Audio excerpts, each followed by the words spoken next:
ಕೇಳ್ತಿರಲಿಲ್ಲ. Hostel ಇದ್ಕೊಂಡು ಸ್ವಲ್ಪ ಪೋಲಿ ಆಗ್ತಾನೆ. ಹುಟ್ಟಿದ ಊರು ಬೆಳೆದಿರೋ ಊರನ್ನ ಬಿಟ್ಟು ಅಲ್ಲಿ ಒಬ್ಬ ಹುಡುಗಿ ಎಂಟ್ರಿ ಕೊಡ್ತಾಳೆ. ಆ ಹುಡುಗನಿಗೆ ಒಂದು ನಂಬಿಕೆನ ಕೊಡ್ತಾಳೆ, ಆ ಪ್ರಾಮಿಸನ್ನು ಮಾಡ್ತಾಳೆ. ಆ ಪ್ರಾಮಿಸನ್ನು ಮಾಡಿದಾಗ ಗಂಡು ನೋಡ್ತಾ ಇದ್ದಾರೆ.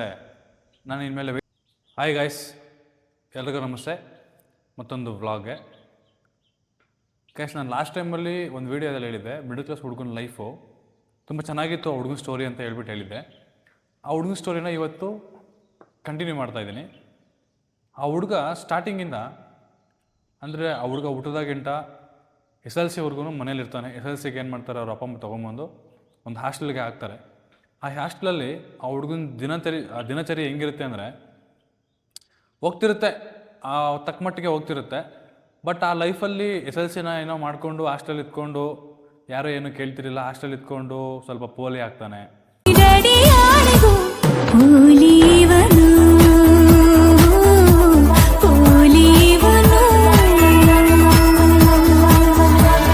ಪೋಲಿ ಆದ ತಕ್ಷಣ ಆ ಹುಡುಗ SLCನ ಹಂಗೋ ಹಿಂಗೋ ಪಾಸ್ ಮಾಡ್ಕೊತಾನೆ.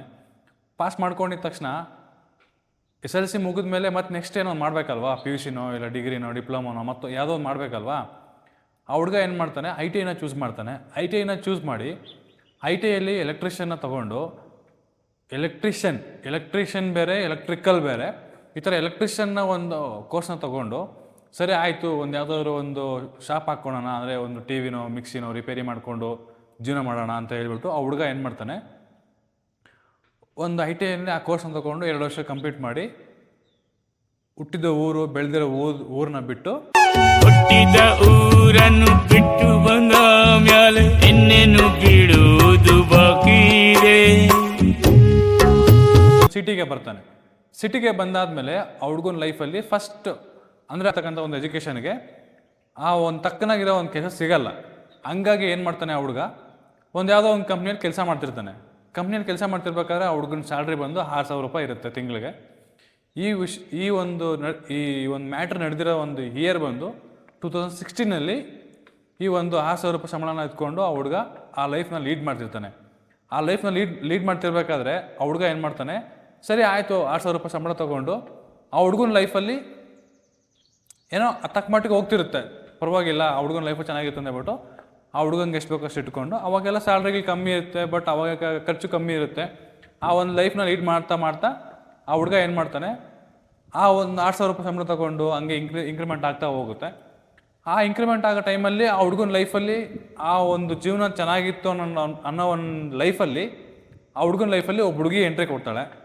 ಆ ಹುಡುಗಿ ಎಂಟ್ರಿ ಕೊಟ್ಟು ಆಲ್ಮೋಸ್ಟ್ ಒಂದು 2 years 3 years ಬ್ಯಾಕೇ ಆಗಿರುತ್ತೆ. ಬಟ್ ಅಂದರೆ ಈ ಹುಡುಗ ಏನು ಮಾಡ್ತಾನೆ, ಒನ್ ವೇ ಪ್ರೀತಿ ಮಾಡ್ತಿರ್ತಾನೆ. ಈ ಹುಡುಗ ಕೆಲ್ಸಕ್ಕೆ ಬಂದಾದಮೇಲೆ ಆ ಹುಡುಗಿ ಹತ್ರ ಹೋಗಿ ಹೇಳ್ತಾನೆ, ನನಗೆ ಹಿಂಗೆ ಕೆಲ್ಸಕ್ಕೆ ಹೋಗ್ತಾ ಇದ್ದೀನಿ, ನನಗೆ ಹಿಂಗೆ 6,000 ಸಂಬಳ ಬರುತ್ತೆ, ಇಬ್ಬರು ಮದುವೆ ಆಗೋಣ ಅಂತ ಹೇಳ್ಬಿಟ್ಟು 6,000 ರೂಪಾಯಿ ಸಂಬಳದಲ್ಲೇ ಆ ಹುಡುಗಿ ಪ್ರಪೋಸ್ ಮಾಡ್ತಾನೆ. ಪ್ರಪೋಸ್ ಮಾಡಿದಾಗ ಆ ಹುಡುಗಿ ಸರಿ ಆಯಿತು ಅಕ್ಸೆಪ್ಟ್ ಮಾಡಿಕೊಂಡು, ನಾನು ನೀನು ಸೇರಿ ಇಬ್ಬರು ದುಡಿಯೋಣ, ಲೈಫಲ್ಲಿ ಚೆನ್ನಾಗಿರೋಣ ಅಂತ ಹೇಳ್ಬಿಟ್ಟು ಆ ಹುಡುಗಿ ಆ ಹುಡುಗನಿಗೆ ಒಂದು ನಂಬಿಕೆನ ಕೊಡ್ತಾಳೆ, ಆ ಪ್ರಾಮಿಸನ್ನು ಮಾಡ್ತಾಳೆ.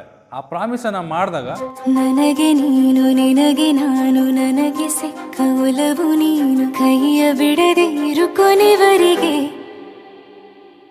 ಆ ಹುಡುಗ ಏನು ಮಾಡ್ತಾನೆ, ಸರಿ ಆಯಿತು ನನ್ನ ಲೈಫಲ್ಲೂ ಒಬ್ಬಳಿದ್ದಾಳೆ, ನಾನು ಚೆನ್ನಾಗಿರಬೇಕು, ಇನ್ನೂ ಚೆನ್ನಾಗಿ ಕುಡಿಬೇಕು ಅಂತ ಹೇಳ್ಬಿಟ್ಟು ಆ ಒಂದು 6,000 ರೂಪಾಯಿನ ಸ್ಯಾಲ್ರಿ ಮಾಡ್ತಕ್ಕಂಥ ಒಂದು ಜಾಬ್ನ ಬಿಟ್ಟು ಬೇರೆ ಜಾಬ್ಗೆ ಹೋಗ್ತಾನೆ, ಅಂದರೆ ಬೇರೆ ಜಾಬ್ಗೆ ಟ್ರೈ ಮಾಡ್ತಾನೆ. ಅವಾಗ ಏನಾಗುತ್ತೆ, 6,000 ರೂಪಾಯಿಂದ ಆ ಹುಡುಗನಿಗೆ 10,000 ರೂಪಾಯಿ ಸ್ಯಾಲ್ರಿ ಸಿಗುತ್ತೆ. 10,000 ರೂಪಾಯಿ ಸ್ಯಾಲ್ರಿ ಸಿಕ್ಕಿದ್ಮೇಲೆ ಆ ಹುಡುಗಿಗೆ ಹೋಗಿ ಹೇಳ್ತಾನೆ, ಈ ಥರ ನಂಗೆ 10,000 ರೂಪಾಯಿ ಕೆಲಸ ಸಿಕ್ಕಿದೆ, ಇನ್ನು ಮುಂದೆ ನಮ್ಮಿಬ್ಬರು ಲೈಫ್ ಚೆನ್ನಾಗಿರುತ್ತೆ, ಆದಷ್ಟು ಬೇಗ ನಿಮ್ಮ ಮನೇಲಿ ಬಂದು ನಾನು ಕೇಳ್ತೀನಿ ಅನ್ನೋ ಒಂದು ಟೈಮಲ್ಲಿ ಅವ್ರ ಅಪ್ಪ ಏನು ಮಾಡ್ತಾನೆ, ಅಂದರೆ ಹುಡುಗಿಯವ್ರ ಅಪ್ಪ ಏನು ಮಾಡ್ತಾನೆ ಅಂದರೆ, ಮಗಳಿಗೆ ಏಜ್ ಆಯಿತು, ಮದುವೆ ಮಾಡಬೇಕು ಅಂತ ಹೇಳ್ಬಿಟ್ಟು ಅವ್ರ ಅಪ್ಪ ಗಂಡನ್ನ ಹುಡುಕೋದಕ್ಕೆ ಸ್ಟಾರ್ಟ್ ಮಾಡ್ತಾನೆ. ಈ ಮ್ಯಾಟ್ರು ಹುಡುಗನಿಗೆ ಗೊತ್ತಿರೋದಿಲ್ಲ, ಹುಡುಗಿಗೂ ಗೊತ್ತಿರೋದಿಲ್ಲ.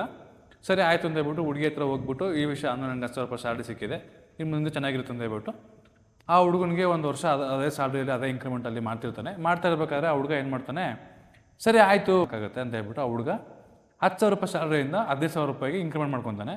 15,000 ರೂಪಾಯಿ ಇಂಕ್ರಿಮೆಂಟ್ ಆಗಿದ ತಕ್ಷಣ ಆ ಹುಡುಗಿ ಹತ್ರ ಹೋಗಿ ಹೇಳಬೇಕಾದಾಗ ಆ ಹುಡುಗಿ ಹತ್ರ ಹೋಗಿ, ನಾನು ನೋಡಮ್ಮ ಹಿಂಗೆ ಸ್ಯಾಲ್ರಿ ಸಿಕ್ಕಿದೆ 15,000 ರೂಪಾಯಿ, ಇನ್ನು ಮುಂದೆ ಇನ್ನೊಂದು ವರ್ಷಕ್ಕೆ ನಾನು 20,000 ಸ್ಯಾಲ್ರಿಗೆ ಮುಡ್ತೀನಿ, ಪರವಾಗಿಲ್ಲ ನಾವಿಬ್ಬರು ಚೆನ್ನಾಗಿರ್ಬೋದು ಲೈಫಲ್ಲಿ ಅಂತ ಹೇಳ್ಬಿಟ್ಟು ಆ ಹುಡುಗಿಗೆ ಹೋಗಿ ವಿಷಯ ಮುಟ್ಟಿಸ್ಬೇಕಾದ್ರೆ ಆ ಹುಡುಗಿ ಈ ಹುಡುಗನಿಗೆ ಒಂದು ಶಾಕಿಂಗ್ ನ್ಯೂಸ್ ಕೊಡುತ್ತೆ, ನಮ್ಮ ಮನೆಯಲ್ಲಿ ಗಂಡು ನೋಡ್ತಾ ಇದ್ದಾರೆ, ನಾನು ಇನ್ಮೇಲೆ ಬರಿವೋಳು ಬರಿವೋಳು ಬರಿವೋಳು ಬರಿವೋಳು ಮಾಡೋಕ್ಕಾಗಲ್ಲ, ಸ್ವಲ್ಪ ಆದಷ್ಟು ಬೇಗ ಬಂದು ಕೇಳು ಮನೆಯಲ್ಲಿ ಅಂತ ಹೇಳ್ಬಿಟ್ಟು ಅಪ್ಪ ಅಮ್ಮನಿಗೆ ಇಲ್ಲಿ ಆ ಹುಡುಗಿಗೆ ಏನಂದರೆ ಆ ಕಡೆ ಅಪ್ಪ ಅಮ್ಮನ ಬಿಡೋಕ್ಕಾಗಲ್ಲ, ಈ ಕಡೆ ಹುಡುಗನ ಪ್ರೀತಿಸಿರೋ ಹುಡುಗನ ಬಿಡೋಕ್ಕಾಗಲ್ಲ.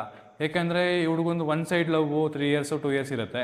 ಮತ್ತು ಅದಾದಮೇಲೆ ಕಪಲ್ಸ್ ಆದಮೇಲೆ 2 ಸೈಡ್ ಲವ್ ಆದಮೇಲೆ ಅಪ್ರಾಕ್ಸಿಮೇಟ್ಲಿ ಒಂದು 5 ಇಯರ್ಸ್ ಇತ್ತಂತೆ. ಆ 5 ಇಯರ್ಸಲ್ಲಿ ಟೋಟಲ್ 7 ಇಯರ್ಸಲ್ಲಿ ಹುಡುಗನ ಲವ್ ಸ್ಟೋರಿ ನಡೆದಿದೆ. ಆದ್ರೂ ಆ ಹುಡುಗಿಗೋಸ್ಕರ ವೆಯ್ಟ್ ಮಾಡಿ ಆ ಹುಡುಗಿ ಮನೆಯಲ್ಲಿ ಗಂಡು ನೋಡಿದಾರ, ಇಲ್ಲ ಆ ಹುಡುಗಿ ಮನೆಯಲ್ಲಿ ನೋಡಿರೋ ಹುಡುಗನ್ನೇ ಮದುವೆ ಆಗಿದ್ದಾಳ, ಇಲ್ಲ ಪ್ರೀತಿಸಿರೋ ಹುಡುಗನ ಮದುವೆ ಆಗಿದ್ದಾಳ, ನೆಕ್ಸ್ಟ್ ವಿಡಿಯೋದಲ್ಲಿ ನಾನು ನಿಮಗೆ ಹೇಳ್ತೀನಿ. Thank you.